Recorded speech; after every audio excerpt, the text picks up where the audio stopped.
തൃശൂരിലെ വോട്ടർ പട്ടിക ക്രമക്കേടിൽ കേന്ദ്രമന്ത്രി സുരേഷ് ഗോപിക്കെതിരെ കേസെടുക്കുന്നതിൽ തീരുമാനമായില്ല. നിയമോപദേശത്തിൽ പോലീസ് കൂടുതൽ വ്യക്തത തേടി. പ്രാഥമിക അന്വേഷണ റിപ്പോർട്ട് 3 ദിവസത്തിനകം പൂർത്തിയാകും. അമൽ സുരേന്ദ്രനാണ് ചേരുന്നത് തൃശൂരിൽ നിന്ന് വിവരങ്ങളുമായി. അമൽ, കൂടുതൽ വിവരങ്ങൾ പറയും. അസ്മിത, തൃശ്ശൂരിലെ വോട്ടെടുപ്പുമായി ബന്ധപ്പെട്ട വോട്ടർ പട്ടികയിൽ ക്രമക്കേട് വ്യാപകമായി ഉണ്ട് എന്ന ആരോപണങ്ങളും രാഷ്ട്രീയപരമായിട്ടുള്ള പ്രത്യാരോപണങ്ങളും നിലനിൽക്കുന്ന സാഹചര്യം ഇപ്പോഴും തൃശ്ശൂരിൽ നിലനിൽക്കുന്നുണ്ട്. ഇതിന്റെ ഭാഗമായിട്ട് കോൺഗ്രസ് നേതാവായിരുന്ന TN പ്രതാപൻ സുരേഷ് ഗോപിക്ക് എതിരെ നൽകിയ പരാതിയിലാണ് കേസെടുക്കുന്ന കാര്യത്തിൽ ഇതുവരെയും തീരുമാനമാകാതിരിക്കുന്നത്.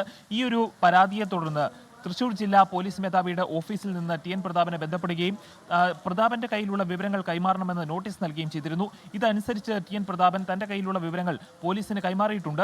ഇതിന്റെ ഭാഗമായി തന്നെയാണ് ഇപ്പോൾ പോലീസിന്റെ ഭാഗത്തുനിന്ന് കൂടുതലായിട്ടുള്ള നിയമ ഉപദേശങ്ങൾ തേടുന്നത്. അതായത് സുരേഷ് ഗോപിക്ക് എതിരായിട്ടുള്ള കേസ് എത്രമാത്രം അതിന്റെ നിയമസാധുത ഉണ്ടാകും എന്നതിനെക്കുറിച്ച് കൂടുതൽ വ്യക്തത തേടിയിരിക്കുകയാണ് പോലീസ്. ഏതായാലും സുരേഷ് ഗോപിയുടെ ബന്ധുക്കളും സഹപ്രവർത്തകരും മറ്റ് BJP പ്രവർത്തകരും ചട്ടങ്ങൾ ലംഘിച്ചുകൊണ്ട് തൃശ്ശൂരിൽ വോട്ടർ പട്ടികയിൽ പേര് ചേർക്കുകയും വോട്ട് ചെയ്തു, അത് ചട്ടങ്ങൾ ലംഘിച്ചുമാണ് എന്നായിരുന്നു TN പ്രതാപിന്റെ പരാതി. ഇതിനെ തുടർന്നാണ് ഈ ഒരു കേസിന് സാധ്യത നിലനിൽക്കുന്നത്. അതോടൊപ്പം തന്നെ അനിൽ അക്കര നൽകിയ വിവരാവകാശത്തിന് ഇലക്ഷൻ കമ്മീഷന്റെ ഭാഗത്തു നിന്ന് വന്നത് ഒട്ടും അനുകൂലമായിട്ടുള്ളൊരു നടപടിയായിരുന്നില്ല ഉണ്ടായത്. ഇതിലും കോൺഗ്രസിനുള്ളിൽ പ്രതിഷേധമുണ്ട്. അതോടൊപ്പം തന്നെയാണ് VS സുനിൽകുമാറിന്റെ ഇലക്ഷൻ കമ്മീഷൻ നൽകിയ വിവരാവകാശത്തിലും ഇതുവരെയും തീരുമാനമൊന്നും ആയിട്ടില്ല. അങ്ങനെ ഒരു സാഹചര്യത്തിലാണ് ഈ കേസ് എടുക്കണമോ എന്ന കാര്യത്തിൽ തന്നെ ഒരു അനിശ്ചിതത്വം ഇപ്പോഴും നിലനിൽക്കുന്നത്.